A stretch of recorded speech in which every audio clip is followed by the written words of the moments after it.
Pozdravljeni, z vami sem Minka Marija in danes bomo govorili o odnosih. Zadnje dneve, ali pa bom raje tako začela, šla sem v trgovino in pri blagajni stoji en strog moški. In ta moški začne razlagati prodajalcu, da je kupil nek sir in da je videl, da je napačna cena in tako, pač, kako je že ta Hitler, grozna energija. In jaz čakam, pač jaz sem bila na vrsti in potem mole prebije, da mogoče bi mene spustil naprej, no, pa me spusti naprej, ker se je urinil noter, ne. Me spusti naprej in tam stoji zraven tako, ker so ga, ne vem, po moje za ene 10 centov menda po njegovo. No, v glavnem, kakorkoli, na koncu je izkazalo, da se je zmotil, da je sploh vzel čisto drug sir in tako naprej. In jaz komentiram, njemu rečem, temu gospodu, sem rekla, gospod, koliko imate časa, da se vam da za 10 centov pač spravljati od živce, sebe, druge in tako naprej. In ja, če se vam ta trenutek dogaja, da je kar intenzivno, ja, je kaj za narediti na sebi. Zdaj pa poglejte. Prele sem govorila z mojo urednico oziroma v glavnem za ta novo knjigo, ko imajo moški hormoni žur. Odločeno. Zdaj bojo moški hormoni na žuru in to je po moje ta zadnji žur, ki sem ga spesnila, tako da ne vem, če bom še kakšnega, ampak tega, to je ta 5. knjiga in nekako dopolnjuje prvo knjigo, ko imajo hormoni žur, ker 1. knjiga govori o ženskih hormonih, ta pa zdaj govori o moških hormonih. No, in danes sem šla gume zamenjati in seveda tam so sami moški. In pride, pač se veste, da se na servisu poznaš, ne, pa reče eno teh serviserjev prav, kaj naj delam, rekel, imaš kaj za testosteron, veš? Vidiš, da se sam redim, jaz ne vem, od česa naj še živim, od zraka, ker ne vem, kaj naj delam, da shujšam, samo narazlezem. No, na take odgovore imam vprašanje. Pa sem pri servisnem svetovalcu in sem rekla, no, se je zdaj bo v začetku decembra knjiga, rekel, prid nazaj, prines, ker to bomo mi čez praznike brali. No, zdaj pa, kaj tam noter piše?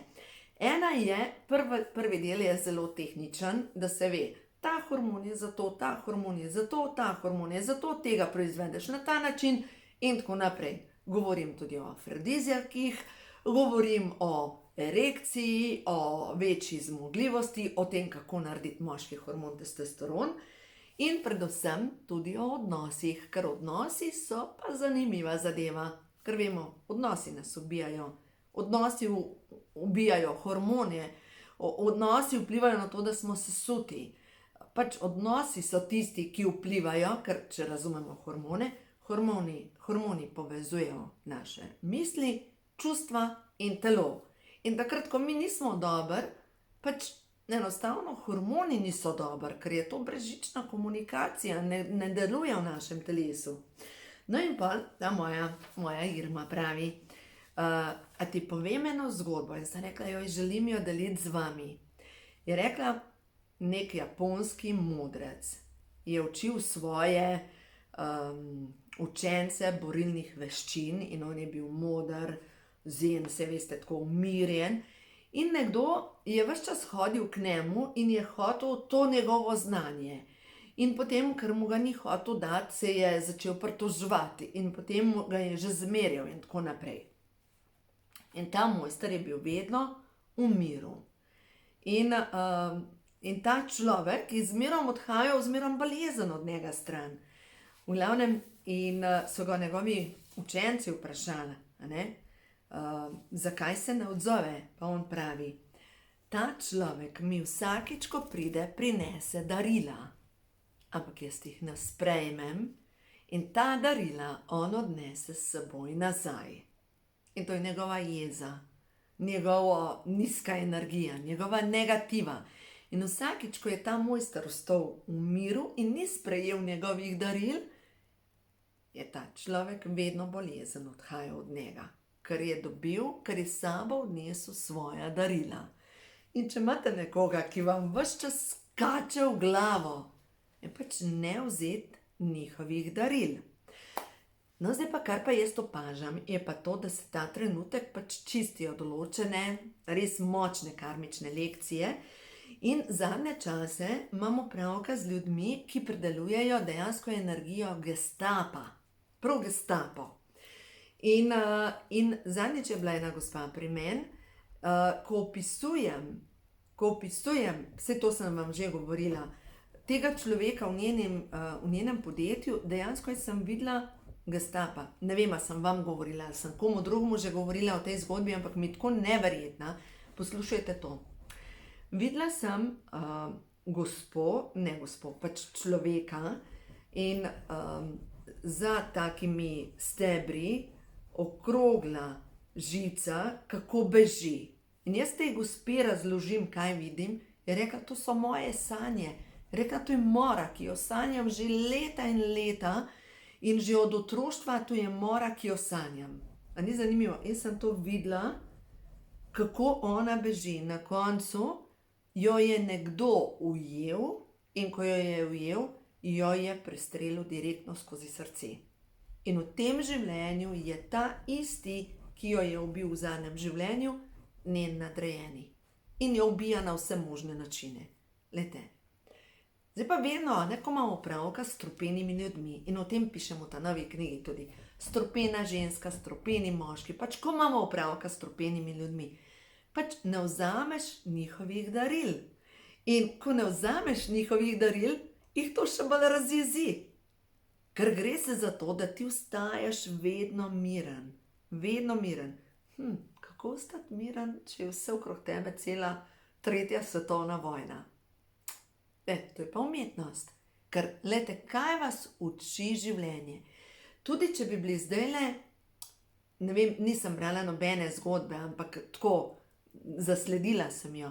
Nekdo, ki je preživel taborišče, Dachau, je pisal svojo zgodbo, da je imel vizijo, kako bo on to zgodbo povedal drugim ljudem. Vizijo je imel. On je razmišljal o tem, kako bo to ponesel, to resnico med ljudi. In on ni se ubijal, kaj se mu ta trenutek dogaja, ampak kako bo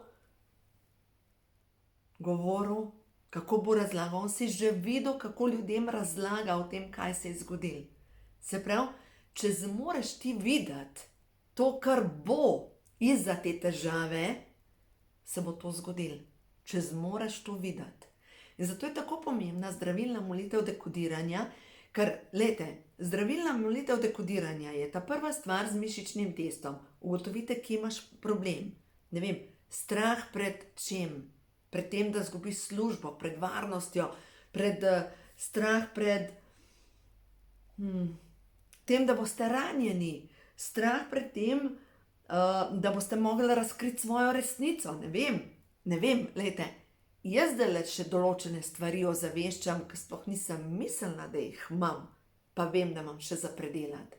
Ker enostavno, ko pridejo čustva ali pa sploh neka telesna bolečina, se moramo vprašati, zakaj mene ta del telesa boli, kaj mi sporoča. In potem brskamo, da pridemo do vzorca, kaj je tisto zadaj čustvo, ki ga imamo še za predelati. No, v glavnem, ta prvo je, odkrijemo resnico, potem zdravilno molitvijo dekodiranja počistimo virus, potem naslednjo zadevo usmerjamo zdravilno energijo v 4 zdravilna središča, se pravi, popravljamo škodo na hard disku, se pravi, že to nastalo škodo, ki jo virus naredi, če primerjamo našo zavest z računalnikom. In zadnji korak je vizualizacija in slikanje svoje srečne bodočnosti.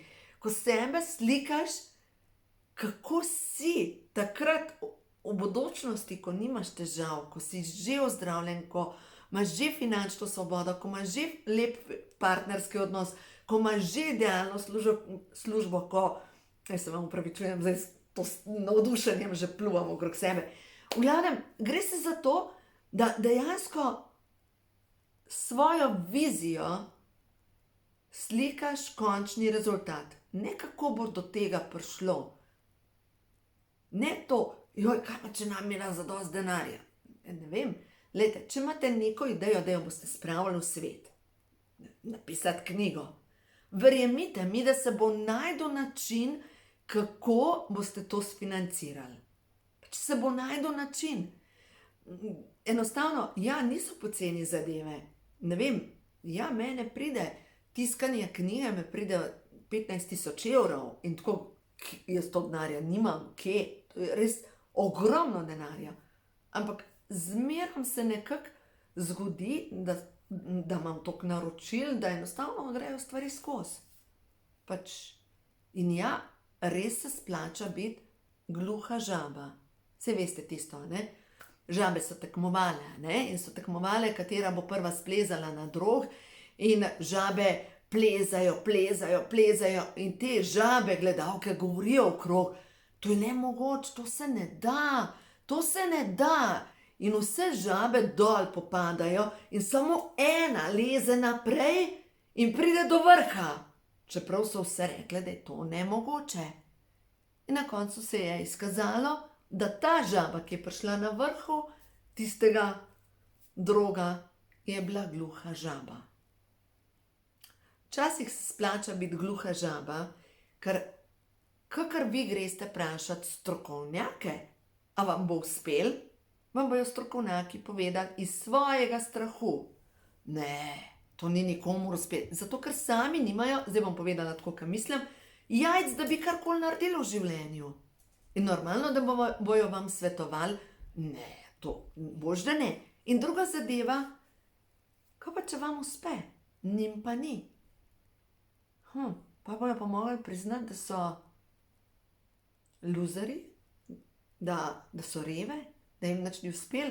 Ne, boljše je vas prepričati, vstan tukaj z mano. In sva dva, ki sva nesrečna. Glejte, pojmo še na kakšno pozitivno sporočilo.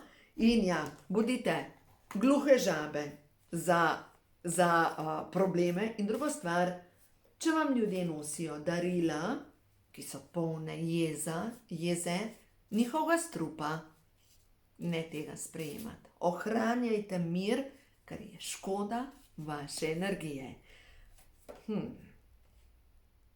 Sprememba. Sebi ustvarjam nove vibracije. Vsa svetlobna bitja mi pomagajo narediti korak naprej. Nove vibracije. In vam želim prebrati sporočilo iz knjigice, dobro, da jo nimam tle, ne? Ampak te nove vibracije so povezane s tem, da je selitev tik pred vrati. Napredek tik pred vrati, se opravičujem, kaj je danes z mano? Tik pred vrati. Se pravi, samo korak morate narediti, ohranjaj vizijo tega, kar si želiš. Odprle se bojo poti, pokazale se bojo vrata tam, kjer zgleda ta trenutek zid. Enostavno, ta božanska sinhroniciteta deluje, ampak včasih z drugačno hitrostjo, kot bi mi želeli. Ampak ohranjaj vibracijo in vizijo. Naslednje sporočilo. Imate blagoslov. Zavedajte se, da ste točno vi blagoslovljeni in da vsi, ki pridejo v stik z vami, prejemajo blagoslov. Gre se za to, da dvigate vibracijo sebi, drugim, in če vnaprej pošiljate ljudem blagoslov, se dejansko njihova vibracija dvigne. Tako da uživajte. Vse dobro vam želim. A še eno sporočilo. No, okej, ne bo. Dovolite si čutiti ljubezen. Jaz sem ljubezen, vidim ljubezen. Čas je, da se vam aktivira srčna čakra. In zdaj kaj blokira srčno čakro? Strah. Pač, dajte to stran. Dajte to stran in začnite verjeti, čudeži se dogajajo. Živejte, vse dobro in naj vam angeli odpirajo poti naprej.